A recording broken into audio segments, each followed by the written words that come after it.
These video games send the wrong message. The game makers are fantasizing about decapitation and murder. 20-year-old shooter Adam Lanza reportedly spent his days playing Call of Duty in the basement. Since the early 90s, there's been an ongoing question pertaining to the amount of violence involved in video games. Many are concerned that the violent imagery and themes in the games children and teens play provoke them to become more violent individuals. The question still remains unanswered today. Do violent video games make the people who play them become more violent? Same as it ever was. Same as it ever was. Same as it ever was. Same as it ever was. Same as it ever was. I, your narrator in this lovely video production, personally think that they don't. What's my reasoning? Well, for one thing, video games have never been proven to be the sole reason someone has carried out a violent act.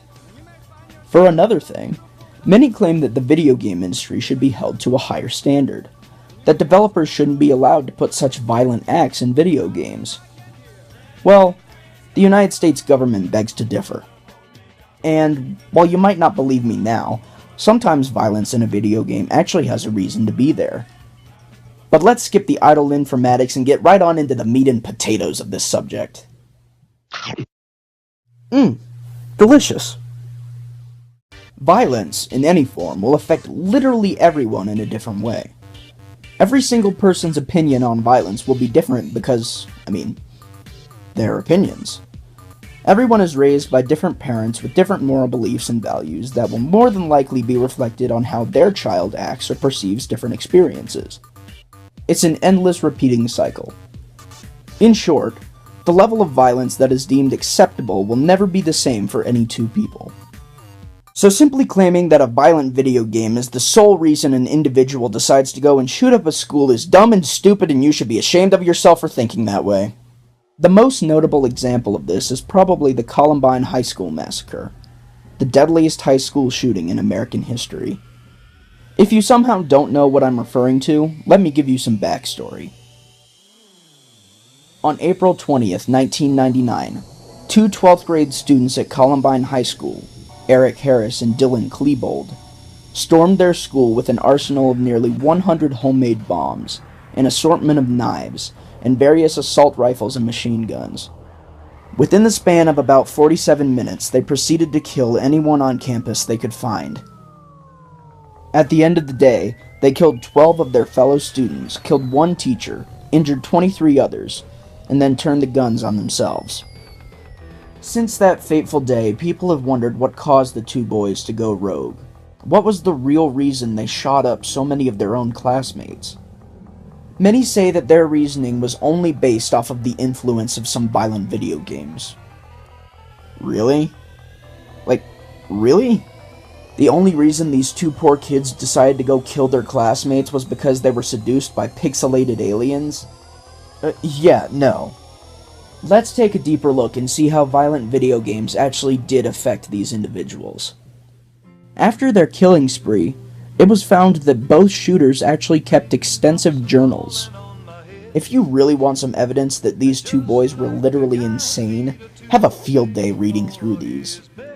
You honestly won't come out the same person you were going in after reading them. My head hurts just talking about it.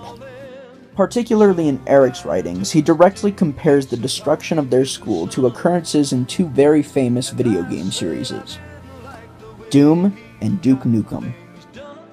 Both were pioneers of the first-person shooter genre, and Doom specifically is considered one of the most influential games of all time.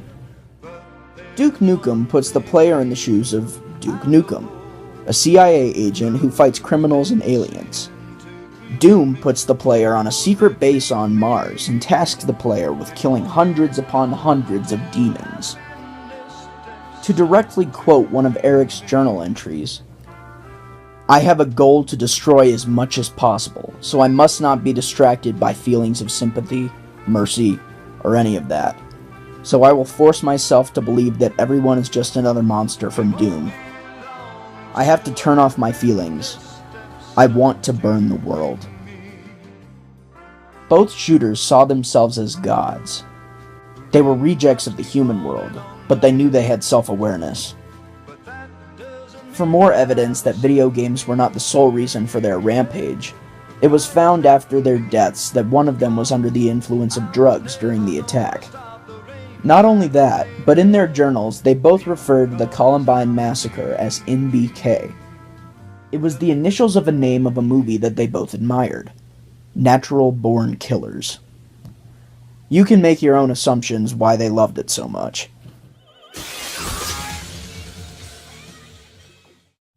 Through all of this, while it's obvious that video games were a driving factor, they were clearly not the sole reason that they did what they did. They obviously had some problems that were more than skin deep. Nothing's worrying me.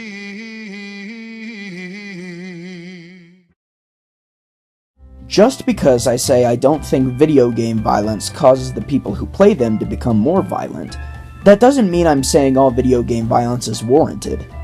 In fact, it's quite the opposite. A lot of video game violence is incredibly gratuitous. It's violent just for the sake of being violent.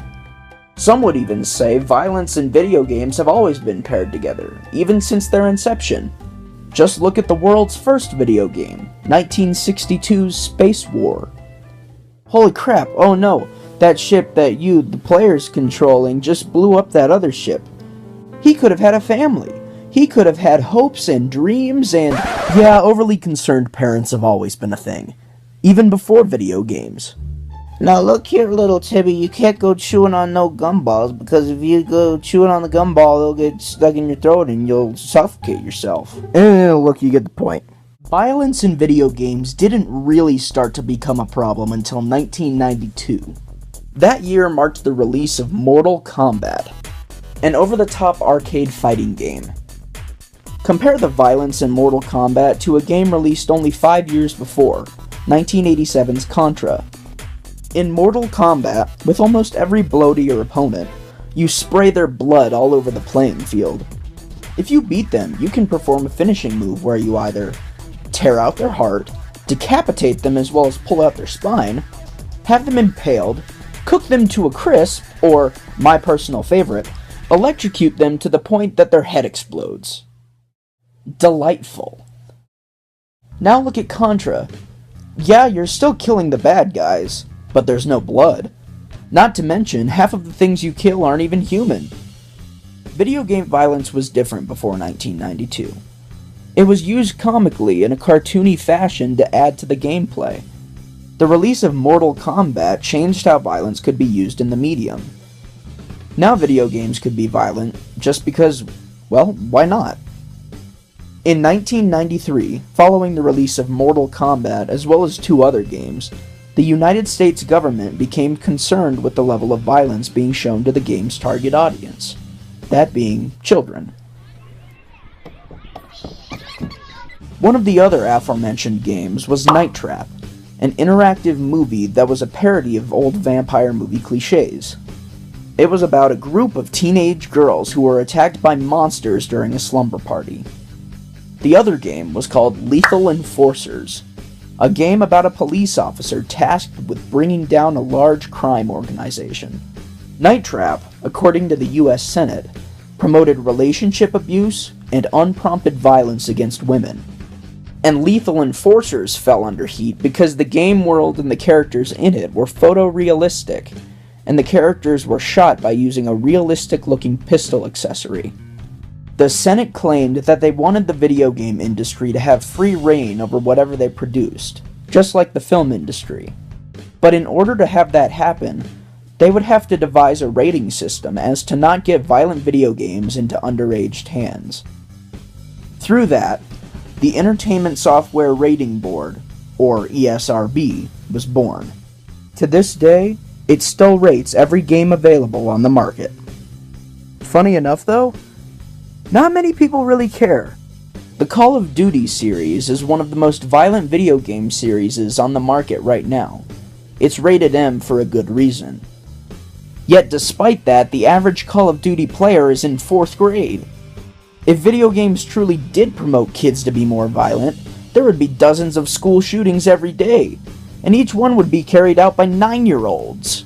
Heck, I was in GameStop just a couple days ago and saw a responsible mother and her 7-year-old child buying Grand Theft Auto 5. Unfortunately, nothing much can be done about this. It's all based on ethics. It'll be different for everyone. But hey, some people have the right idea. Call of Duty?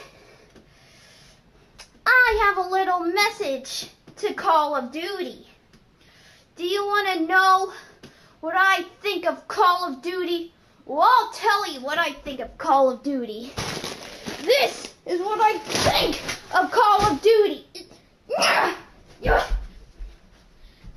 This is what I think of Call of Duty! Tell me, go ahead, tell me right now to play Call of Duty. I will not listen to a single word you guys are saying. I mean, seriously, what the frick? I've already made the claim that video game violence many times is either unwarranted or gratuitous. So that poses the question, can video game violence be justified? Are there any specific reasons why violence should be included into a game? In my humblest of opinions, I would say yes. When you play a game like Call of Duty Black Ops 3, you're not playing for the story, right? Heck no! You're playing because the gameplay is fun and you want to shoot up some bad guys, you know? No one cares that robots are taking over the world or whatever. Screw that! I don't care what it is, just let me shoot it. While there's nothing inherently wrong with that, it's obvious that the violence is there to strengthen the gameplay. But I think violence can serve a purpose in a game that cares more about telling a story than how the game plays. Take a game like The Last of Us, for example. If this game was instead a movie, it would probably be an Oscar winner. While its gameplay is kind of subpar, it tells a fantastic story that's filled with suspense, plot twists, and amazing showcases of raw emotion. It takes place in a world that's been ravished by a real-world spore that infects people's minds and turns them into flesh-hungry monsters. After 20 years of the world being plagued by the virus, 60% of Earth's human population has either been killed or are infected. The story follows Joel, a middle-aged man who has had to face a lot of trouble, and Ellie, a 14-year-old girl who is possibly the only person on Earth who can't be infected. While this game has plenty of moments that could be seen as overly violent, much of the violence is there to add more weight to the story. Take the following scene, for example. Throughout the player's adventure, they will run into other groups of people, and sometimes they'll form alliances with them.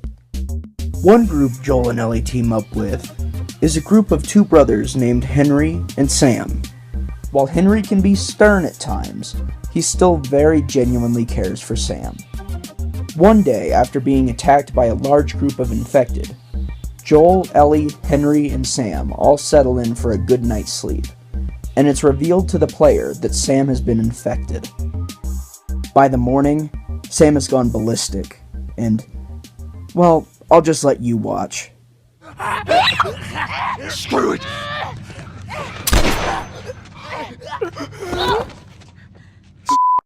Ellie? Ellie, are you alright? Oh my god. Sam? Oh no. Sam? Henry? Ellie, stay there. Henry? What have you done? I'm gonna get that gun from you, okay? Oh, okay, easy. It's your fault. This is nobody's fault, Henry. It's all your fault. Henry! Henry, no! Oh my god. But video game violence can go deeper than just visual aesthetics. While a game may look friendly on the outside, it could sometimes tackle troubling, sometimes even sickening subject matter. Violence isn't only skin deep, as I'm sure you can agree. The best example I can think of that fits these guidelines is probably the 1995 Super Nintendo game, Earthbound. A role-playing game that takes place in a satirized version of 1990s America. I love this game. It's my favorite game of all time, and I think for good reason. I'll be sure to remain unbiased. That being said, this game is brilliant. Sorry. What I mean is, what this game does best is create a personal connection with the player. The whole game is actually an allegory for growing up, and the metaphor is expertly conveyed throughout the entirety of the player's adventure.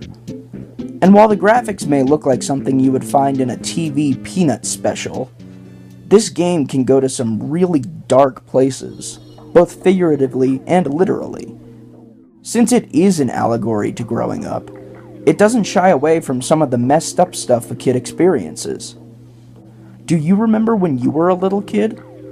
While the comfort of your family, friends, school, and Saturday morning cartoons may have been great, other parts of the world could be kinda scary. Do you remember when you lost your childhood innocence? Well, this game tackles what that feels like.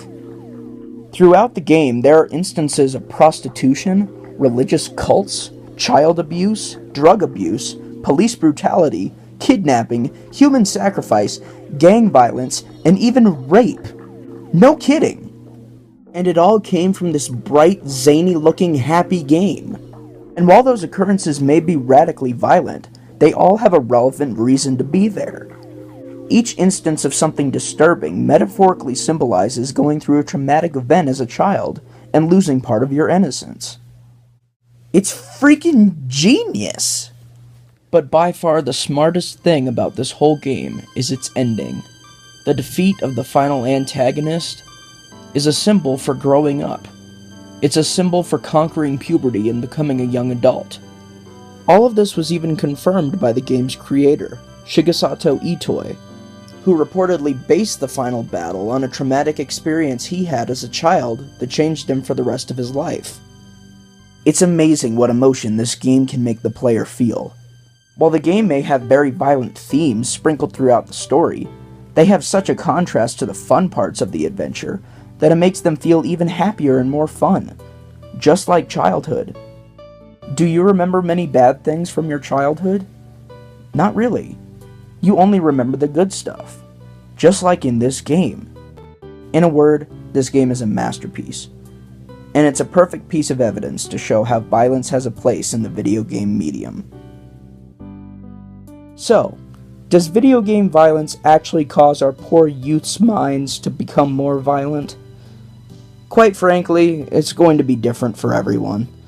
Some will take it negatively and be twisted into doing horrible things. Some will try to control it, only to have their restrictions spat upon. And some embrace how it can emotionally connect with a player to tell incredible stories that push the medium forward. Either way, violence isn't going away anytime soon. Video games are a form of art, maybe even the most impactful of all the arts. No other form of art allows the observer the chance to change its eventual outcome. Video games provide unique experiences that can't be found anywhere else, and I personally think that's pretty profound. They may kick up controversy every now and then, but in the end, it all comes down to how it affects you, and only you. All you have to do is press the start button and begin creating new memories.